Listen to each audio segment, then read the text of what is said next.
To shift into the participatory mindset is to become a PC, a participatory character. When we do this, our entire gameplay feels very different than it did when we were NPCs. We start to play the game instead of being played by the game. To keep us lost in the game, the Satori designers programmed us to dwell in distraction. Unless we make a conscious effort, our minds will tend toward a state of autopilot, where the world around us feels rather dull and gray.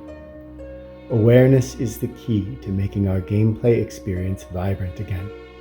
It's like upgrading our graphics card so that we can suddenly see the details and colors in the game. This not only makes the gameplay experience more amazing, but allows us to start seeing hidden clues in our gameplay. One of the best ways to develop this is to go into game designer mindset. Imagine that you are the designer of Satori and you just stepped into your own game.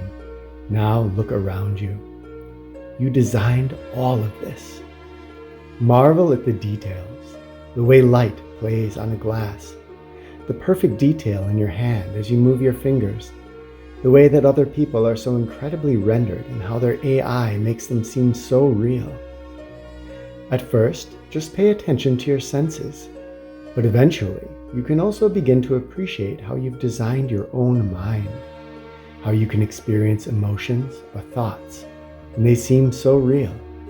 As the game designer, you see the world differently, and you begin to become aware and amazed at everything you see, even the mundane details. And note that the game designer mindset is also the DM mindset. If you were the DM in this game, you'd be using words instead of pixels to influence your players' imaginations, to make the world into a reality that they can then experience. In video 7, we spoke about how you are actively participating in the rendering of Satori. This delivers an important clue.